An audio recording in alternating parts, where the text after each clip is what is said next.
جئنا إلى الدنيا كي ندعو إلى الله لننشر الخير في الكون الذي حار ونرسل.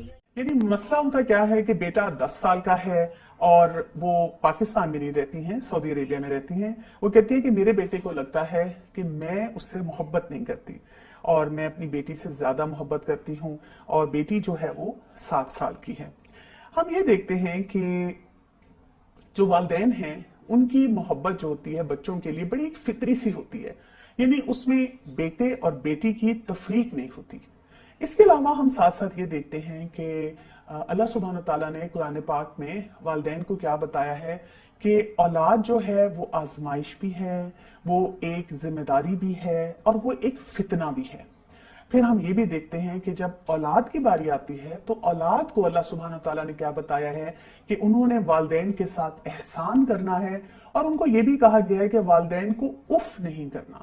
اس سے ہمیں سمجھ کے آتی ہے کہ کچھ ریلیشن شپس بڑے نارمل اور نیچرل ہوتے ہیں، لیکن اس کے ساتھ ساتھ ہمیں جیسے ایک حدیث سے پتا چلتا ہے کہ ایک شخص رسول اللہ صلی اللہ علیہ وسلم کے پاس آیا اور وہ اپنے کسی بچے کو کچھ دینا چاہ رہا تھا. تو آپ صلی اللہ علیہ وسلم نے اس سے پوچھا کہ اگر تمہاری اور اولاد ہے تو کیا تم ان کو بھی یہ چیزیں دینا چاہ رہے ہو؟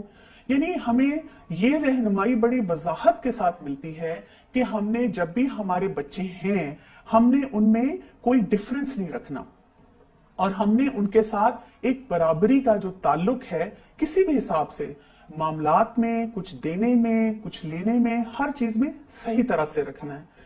یہ بڑا مشکل مرحلہ ہو جاتا ہے کیونکہ بعض اوقات ہم سے ہی کوئی غلطی ہو جاتی ہے.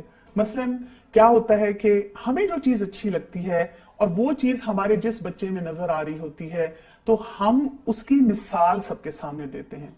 بہت دفعہ ہم کہتے ہیں دیکھو بیٹا تمہاری بہن کتنا اچھا پڑھ رہی ہے، تم بھی پڑھ لیا کرو. اپنی طرف سے ہم سوچ رہے ہوتے ہیں کہ ہم اس بچے کی اصلاح کر رہے ہیں، لیکن ہم سب کو سمجھنا چاہیے کہ ایسا مقابلہ کرنے سے، کمپیرزن کرنے سے اصلاح نہیں ہوتی.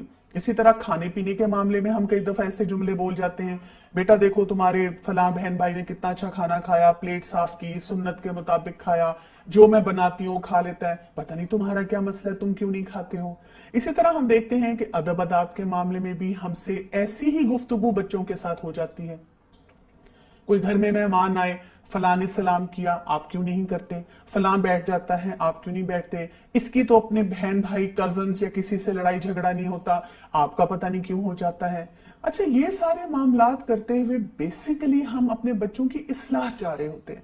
یعنی کہ کوئی والدین یہ نہیں سوچ کے کر رہے ہوتے کہ اس سے بچے کے اندر کوئی نیگیٹیوٹی آ رہی ہے، یا بچہ جو ہے وہ اکھڑتا چلا جا رہا ہے، یا میرے بارے میں ہی نیگیٹو سوچے گا. اب یہاں پہ ہمیں سمجھنا کیا ہے، سب سے پہلے تو ہم اپنے اندر سوچیں نا، بچے کے پاس جانے سے پہلے اپنی ان ساری چیزوں کو اینالائز کر لیں. کیا میں واقعی ایسی غلطی تو نہیں کر رہی؟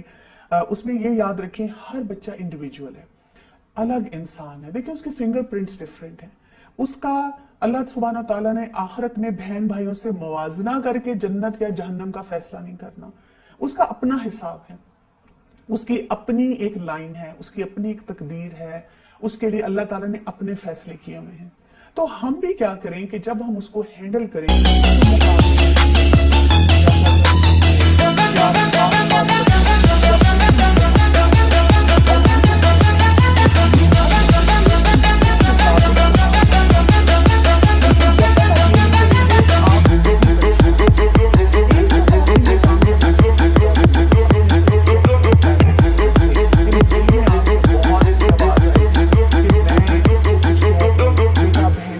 کرو، یا تمہارا فلاں بھائی ایسے کرتا ہے، یا دیکھو اپنے کزن کو دیکھو، یا آپ کی کلاس کے سارے بچے کتنا اچھا یہ کام کرے، آپ بھی کر لو. تو ہم نے کیا کرنا ہے؟ اپنے آپ کو روکنا ہے، اپنے آپ کو سمجھانا ہے کہ اس سے نقصان زیادہ ہوگا، بچہ زیادہ اکھڑ جائے گا.